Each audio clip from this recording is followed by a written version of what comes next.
Long answers often hide their weakness in polite language, so convert each into a short, testable proposition in your own words before you judge it. If an option says to enhance access governance through periodic evaluation of entitlements, you compress it to review who has access, on a schedule, with proof and removal when not needed. If another option proposes deploying a comprehensive security platform, say buy tool now, trust tool later. These tiny translations expose whether an option states a control you can see in evidence or a wish you cannot verify. They also let you compare apples to apples, because each compressed line is a simple claim you can test against the STEM's job. When you speak these lines quietly in your head, the ear helps you hear vagueness, overreach, or missing validation. You are not mocking complexity, you are turning it into something a reviewer could accept or reject based on artifacts that exist in the world. Hard stems get easier when you separate scope from control selection and force scope decision before you touch any control. Ask which assets, data flows, and parties are in scope for the described risk. Merchant or service provider, single environment or multi-tenant, cardholder data present or only connected systems. Once you have that boundary, look again at the options and see which ones try to fix outside the boundary or ignore relationships that create the risk in the first place. A surprising number of distractors propose controls that might be sensible somewhere else but do not address the in-scope path of exposure described in the STEM.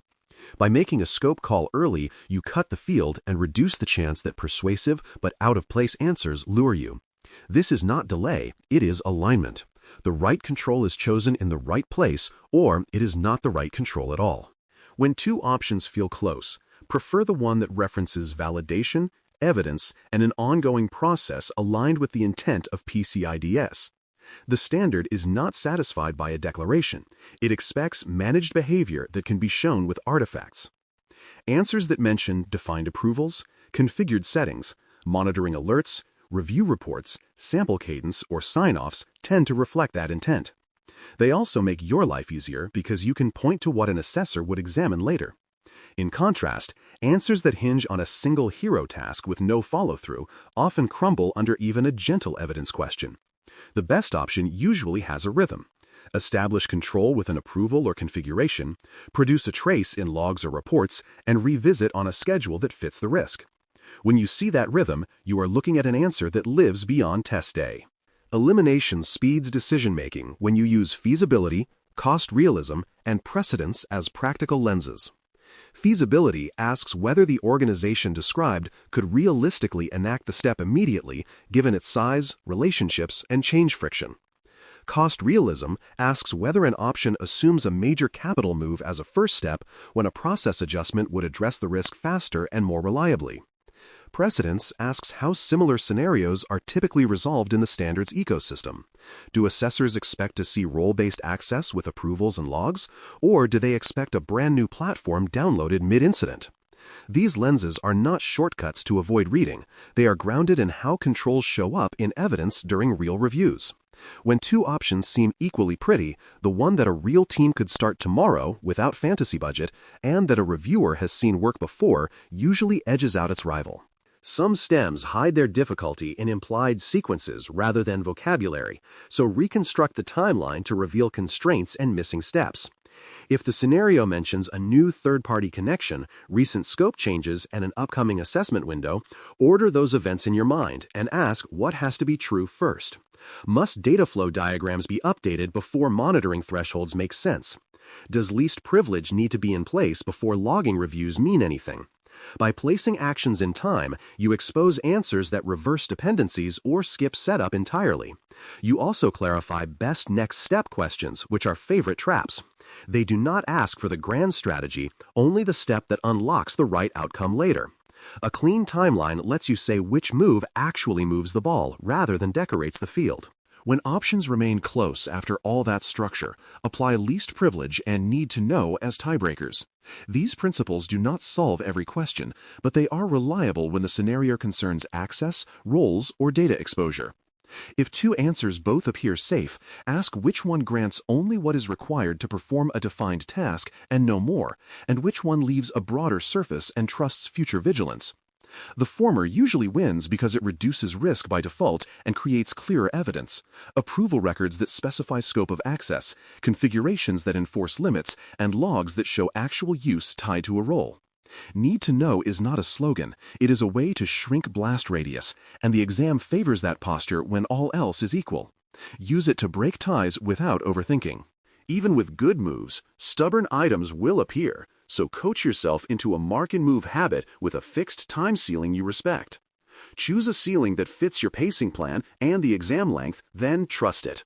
When the minute expires, make your best evidence-aligned choice, flag the item, and leave. This is not an admission of defeat.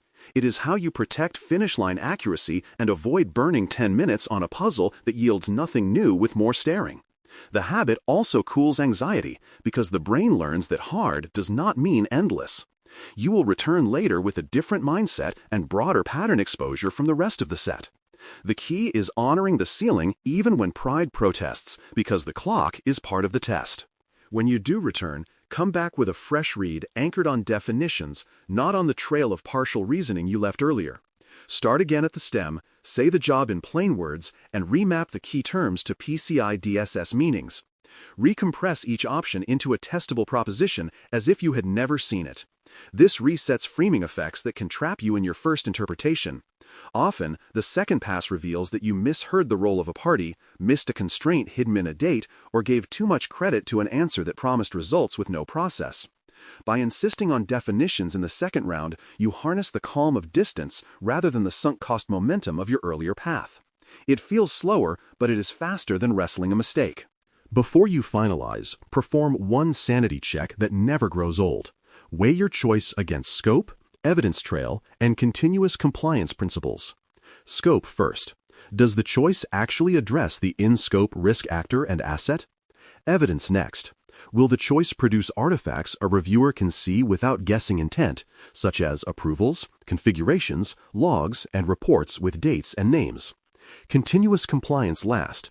Does the choice live as a process with a cadence, or is it a one-time flourish that fades the moment the question ends? If your preferred option passes all three, you can commit with confidence. If it fails one, ask whether a close runner-up does better. This sanity check is not extra. It is the final guardrail that keeps the decision from drifting after a long session. Now turn the same decisiveness onto your study rhythm by adding one daily hard item sprint and logging time per question for trend tracking. The sprint is a brief block of intentionally difficult scenarios that you run under your real cadence. Stem first, option scan, definition anchor, compression, feasibility and evidence filters, scope then control, timeline check, tie break on least privilege when needed, sanity check, commit, and move. Speak a tiny post-item line to capture timing and feel fast and clear, slow and murky, or on pace but uncertain.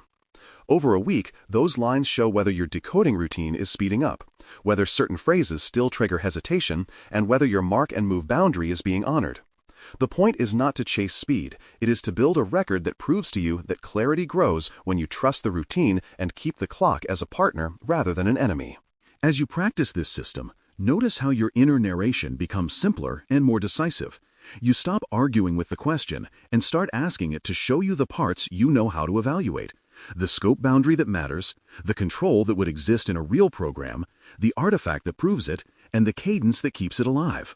You begin to recognize the shapes of distractors that promise sweeping cures, skip approvals, or ignore validation. You also learn to relax into second passes because you know how to restart without dragging earlier confusion along. This is what outsmarting looks like under pressure.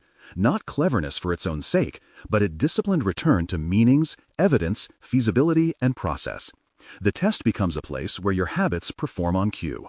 Confidence grows when your behavior is predictable to you, so keep your moves in the same order even when the stem is colorful or crowded. Read the job, sample the options, anchor to the definition that actually governs the term in play, and speak each candidate as a short proposition you could test.